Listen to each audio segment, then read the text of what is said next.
पत्री 5 अध्याय उसका 11 पद, जहाँ से आज हम अपने अध्ययन को आरंभ करेंगे।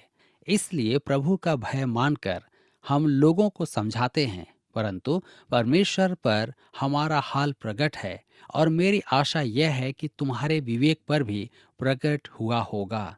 प्रभु का भय मानने के बारे में बाइबल बहुत चर्चा करती है। नीति वचन की पुस्तक 9 अध्याय उसके 10 पद में लिखा है कि परमेश्वर का भय मानना बुद्धि का मूल है। जी हाँ, मुक्त विचार की एक धारणा यह है कि हमें परमेश्वर से भयभीत नहीं होना चाहिए। वे परमेश्वर को एक मधुर स्वभाव का, अर्थात बुराई को अनदेखा करने वाला कहते हैं, जिसके साथ आप अपनी निरंकुश इच्छा भी पूरी कर सकते हैं। मुक्त विचार का परमेश्वर के वैश्विक पिता होने और मनुष्य का वैश्विक भाई होने की शिक्षा देते हैं। यह सबसे अधिक घृणित शिक्षा है। क्या आप जानते हैं कि परमेश्वर का वचन कहता है इब्रानियों की पत्री 10 अध्याय उसके 31 पद में, जीवते परमेश्वर के हाथों में पड़ना भयानक बात है। हम मनुष्य को नकली रोटी न दें। जी हाँ, हम आंसू बहाने वाला या आनंद विभोर करने वाला सुसमाचार न सुनाएं। हमारा परमेश्वर पवित्र एवं धर्मी परमेश्वर है। यही पवित्र परमेश्वर आपसे प्रेम करता है।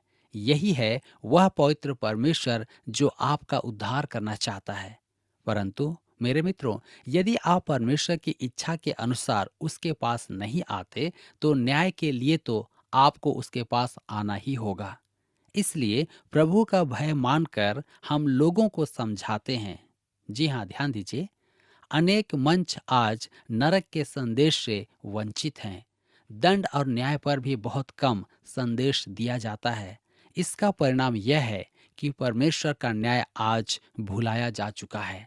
प्रभु यीशु ने कहा था कि वह खोए हुओं को ढूंढने और उनका उद्धार करने के लिए आया है।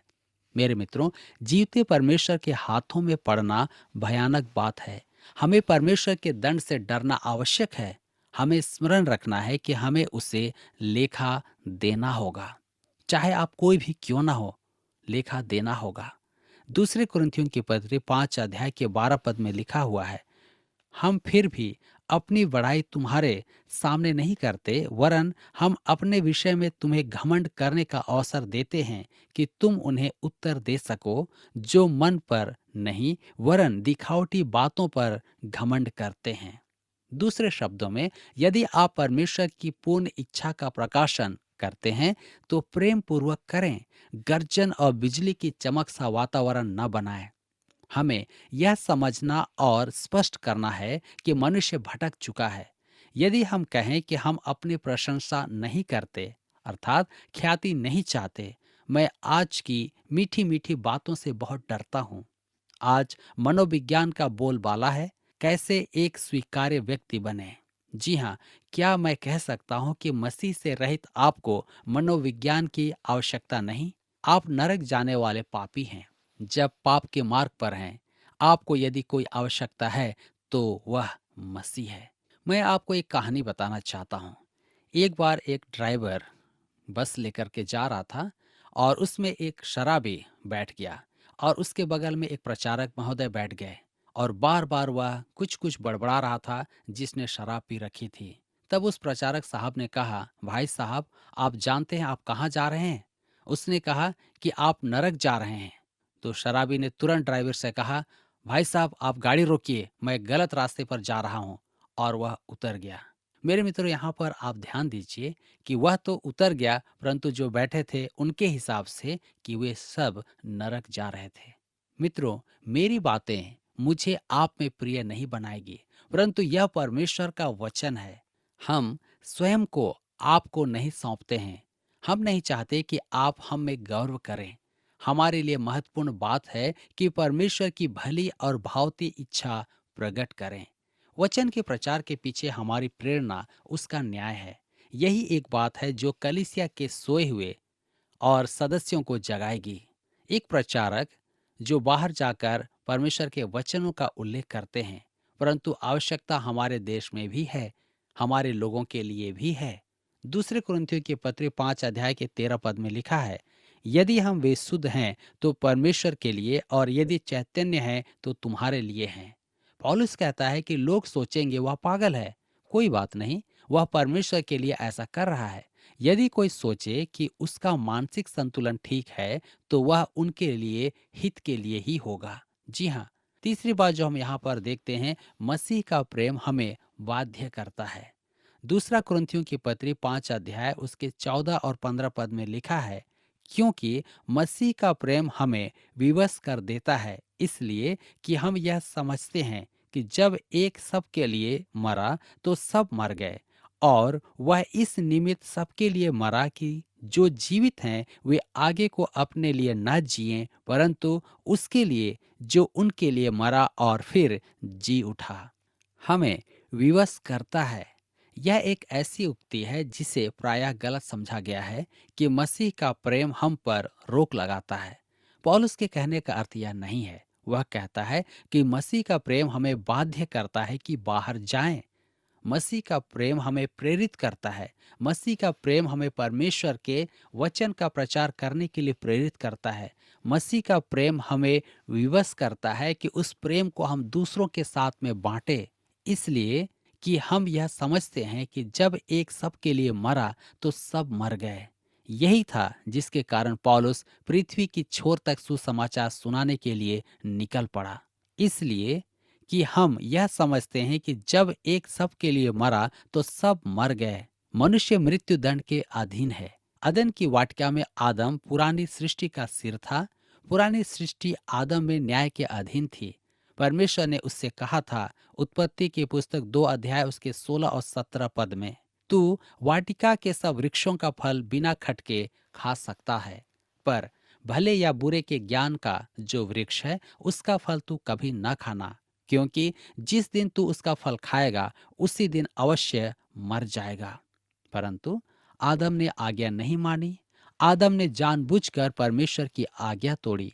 वह मृत्यु दंड का भागी हो गया और संपूर्ण मानव जाति को ले डूबा, क्योंकि वह उनका प्रतिनिधि था। आपका और मेरा जन्म मरणहार परिवार में हुआ है। संपूर्ण मानव जाति अब मृत्यु दंड की भागी है। मेरे मित्रों, आज नहीं तो कल हम में से प्रत्येक को मरना है। किसी ने कहा, जिस पल आपको जीवन दिया जाता है उसी पल वह जान लेना आरंभ कर देता है। क्या है? भजन संहिता 23 के 4 में दाऊद ने कहा, चाहे मैं घोर अंधकार से भरी हुई तराई से अर्थात घाटी से होकर चलूं। तो उसके कहने का अर्थ था कि संपूर्ण जीवन ही अंधकार से भरी हुई तराई से होकर चलना है, जो अधिकाधिक अंधेरी और सक्रिय होती जाती है, जब तक कि हम अंत में मृत्यु के द्वार से ना निकल जाएं। डॉक्टर आयरन साइड इसका बड़ा ही असामान्य उदाहरण देते थे। मैं इसे अपने शब्दों में व्यक्त करता हूँ। हम कल्पना करें कि हमारे नगर में सबसे सुंदर बगीचे में परमेश्वर ने आदम को रखा। वहाँ आदम के लिए सब कुछ था, परंतु परमेश्वर ने उसे एक काम के लिए मना किया था। आदम पाप रहित था। अब उसके पास चुनाव करने का अवसर था। परमेश्वर ने उसे एक ही बात के लिए मना किया था और आदम ने वही किया। हम इसे आदम का पतन कहते हैं।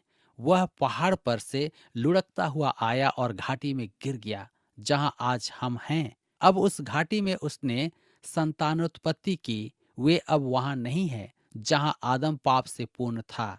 वे उस घाटी में हैं जहां आदम गिर गया था। जी हाँ, प्रभु यीशु मसीह स्वर्ग से संसार में आया। वह पूर्णतः निष्पाप था। वह पवित्र था, दोष रहित था, शुद्ध था और पापियों से पृथक था। वह पापियों को बचाने के लिए जगत में आया था। वह स्वर्ग से तो आया था, परंतु पर्वत के ऊपर नहीं गया, क्योंकि पवित्रता के उस स्तर पर कोई मनुष्य नहीं था।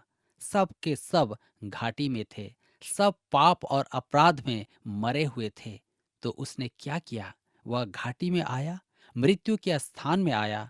सब के सब वहीं थे और वह सब के लिए मरा, क्योंकि मनुष्य मरा हुआ था। वह मृत्यु में गया और अब वह विश्वासियों को अपने साथ जीवन के पुनरुत्थान में ले आता है। क्या वह उन्हें उस ऊंचे स्थान पर ले जाता है जहां आदम पाप से पूर्व था? नहीं, वह उन्हें स्वर्ग में ले जाता है। हम जो मसीह में विश्वास करते हैं स्वर्गिक स्थान में हैं। इफिसियों के पत्री 2 अध्याय के 6 पद में पौलुस कहता है, मसीह यीशु में उसके साथ उठाया और स्वर्गिक स्थानों में उसके साथ बैठाया। जी हाँ, जब एक सबके लिए मरा तो सब मर गए। उसने हमारा स्थान ले लिया, मेरा स्थान, आपका स्थान ले लिया, और वे जो उसमें विश्वास रखते हैं उसके साथ जी उठते हैं। वे इसलिए जी नहीं उठे कि पहाड़ के ऊपर रखे जाएं कि फिर नीचे गिरें। वह उन्हें स्वर्गिक स्थान में ले जाता है। मसीह ने हमारा स्थान ले लिया है। अब यदि हम जीवित हैं तो उसमें विश्वास के द्वारा जीवित हैं, कि जो विश्वास में जीवित हैं आगे को अपने लिए न जिएं, परंतु उसके लिए जो उनके लिए मरा और फिर जी उठा। मसीह केवल इसीलिए नहीं मरा कि हम दंड और मृत्यु से बचाए जाएं, परंतु इसलिए कि हम अपनी मरण अवस्था से नए जीवन में लाए जाएं। अब हमारा जीवन उसे समर्पित होना चाहिए कि अब से आगे हम परमेश्वर की महिमा के निमित्त जीवन बिताएंगे या जीवन जिएंगे। परमेश्वर की संतान के लिए इस समझ से मानवीय परिवार का संपूर्ण नया अर्थ बन जाता है।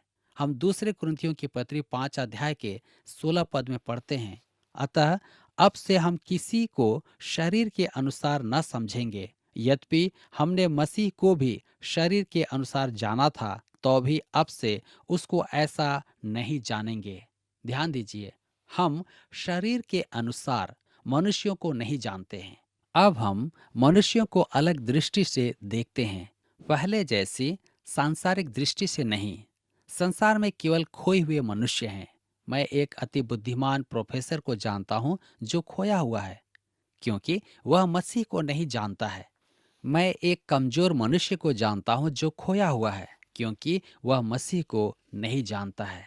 अतः अब से हम किसी को शरीर के अनुसार ना समझेंगे, अर्थात हम मनुष्यों को उनकी जाति की पृष्ठभूमि के अनुसार, सामाजिक पृष्ठभूमि के अनुसार या त्वचा के रंग के अनुसार नहीं जानते हैं।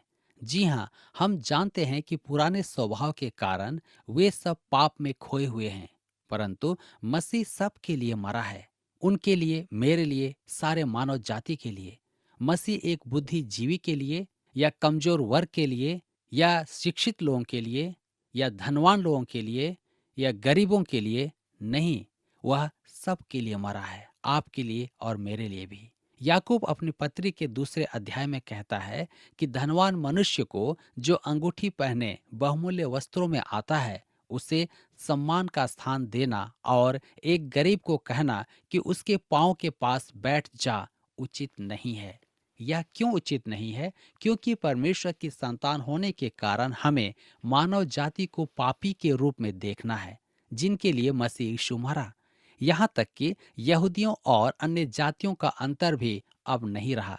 संपूर्ण मानव जाति परमेश्वर की दृष्टि में पापी है। सबके लिए एक ही समाधान है, मसीह यीशु का सुसमाचार। जी हाँ, हम किसी भी मनुष्य को शरीर के अनुसार नहीं देखते हैं। सब एक ही स्तर पर हैं और सब पापी हैं। यद्यपि हमने मसीह को भी शरीर के अनुसार जाना था, तो भी अब से उसको ऐसा नहीं जानेंगे। मैं मानता हूं कि पौलुस मसीह को शरीर के अनुसार जानता था। मेरे विचार में वह उसके क्रूसीकरण पर उपस्थित था। मैं कभी विश्वास ही नहीं कर सकता कि वह जोशीला फरीसी यरूशलेम में मसीह के क्रूसीकरण पर उपस्थित ना रहा हो।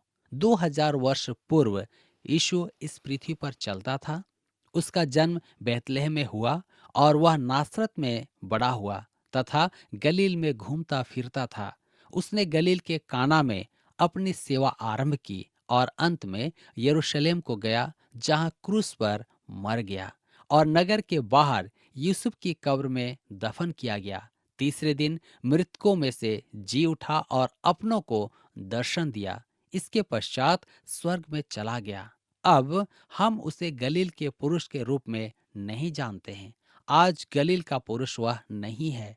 जी हाँ, बड़े दिन के समय अर्थात क्रिसमस के समय अनेक जन बैतलहम को जाते हैं। वहाँ बहुत बड़ी भीड़ होती है। वे किसे देखने के लिए जाते हैं? उस शिशु को। वह तो वहाँ पर नहीं है।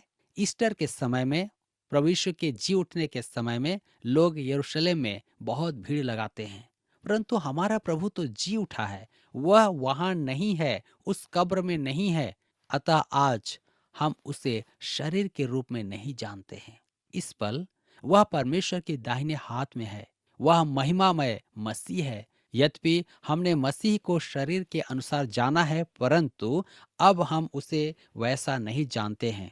हम 2000 वर्ष पूर्व इस पृथ्वी पर विचरण करने वाले मसीह यीशु की पहचान में नहीं हैं। हम महिमामय मसीह की पहचान में हैं। इसी कारण पौलुस कहता है कि हम उसके साथ मर गए और फिर जी उठे, और अब हम यीशु मसीह के साथ स्वर्गिक स्थानों में हैं। मेरे मित्रों, पौलुस कहता है कि हम मसीह को शरीर के अनुसार नहीं जानते हैं। अब वह गलील पुरुष नहीं, महिमा का मसीह है, और हम जो उसमें विश्वास के द्वारा उसके साथ अपनी पहचान बनाते हैं, उसके साथ स्वर्गिक स्थानों में वास करते हैं। हम उसके साथ मर गए और उसके साथ जी भी उठे हैं। दूसरे कुरिन्थियों की पत्री 5 अध्याय के 17 पद में लिखा है, इसलिए यदि कोई मसीह में है तो वह एक नई सृष्टि है, पुरानी बातें बीत गई हैं, देखो सब बातें नई हो गई हैं। यदि कोई मसीह में है तो वह एक नई सृष्टि है। हम इस पद को प्रायः गवाही देने वालों के मुख से सुनते हैं। वे कहते हैं कि पहले वे जो बुरे काम करते थे अब नहीं करते हैं। वे इस परिवर्तन को इस पद की पूर्ति समझते हैं। यदि आप और मैं मसीह में नई सृष्टि हैं, तो वे पुरानी बातें कौन सी हैं जो बीत गई। आपको स्मरण होगा कि हमने कहा था कि संपूर्ण मानव जाति पर्वत की घाटी में है और सब के सब पापी हैं। अब जब हमने मसीह में विश्वास किया तो वे पुराने संबंध बंधन बीत गए हैं। अब हम आदम की पहचान में नहीं हैं। हम इस संसार की पहचान में भी नहीं हैं। अब हम मसीह की पहचान में हैं। हमारा मसीह की देह में बपतिस्मा हुआ है और हम मसीह के हैं। पुरानी बातें बीत गई हैं और सब नई हो गई है। प्रभु यीशु मसीह के साथ हमारा संबंध बन गया है। अब हम महिमा के मसीह के साथ संबंध में हैं। जी हाँ, हम व्यवहारिक बने। और आप कहेंगे, मैं जानता हूं कि यह एक अद्भुत पद है, परंतु मैं यह कैसे निश्चित जानूंगा कि मैं एक नई सृष्टि हूं? सुनिए, मसीह यीशु यूहन्ना रचित सुसमाचार 5 अध्याय उसके 24 पद में क्या कहता है, मैं तुमसे सच सच कहता हूँ, जो मेरा वचन सुनकर मेरे भेजने वाले पर विश्वास करता है, अनंत जीवन उसका है और उस पर दंड की आज्ञा नहीं होती, परंतु वह मृत्यु से पार होकर जीवन में प्रवेश कर गया है। क्या आपने प्रभु यीशु मसीह को ग्रहण किया है? क्या आप उसमें विश्वास करते हैं? यदि आप उसमें विश्वास करते हैं तो वह आपको विश्वास दिलाता है कि अनंत जीवन आपका है और आप पर दंड की आज्ञा नहीं है। आप मृत्यु से पार होकर जीवन में प्रवेश कर चुके हैं। इस प्रकार आप एक नई सृष्टि हैं। दंड और मृत्यु के अधीन आप नहीं हैं। आप जीवन में प्रवेश कर चुके हैं। अपना विश्वास अनुभव पर आधारित नहीं रखें। आप नई सृष्टि इसलिए हैं कि यीशु ने ऐसा कहा है। आधार परमेश्वर का वचन है। अब आप उस पुरानी सृष्टि के नहीं जो आदम के साथ पाप में गिर गई। नई सृष्टि मसीह में अवस्थित है और उसमें विश्वास करने के द्वारा आप भी उसमें अवस्थित हैं। आप और मैं संकट और परीक्षा के स्थान में हैं। हम बार बार अनेक बार चूकते हैं, परंतु प्रभु यीशु हमें उबार लेता है। एक महान सत्य है तो यह है कि प्रभु यीशु ने हमें मुक्ति दिलाई और अब हम एक नई सृष्टि हैं।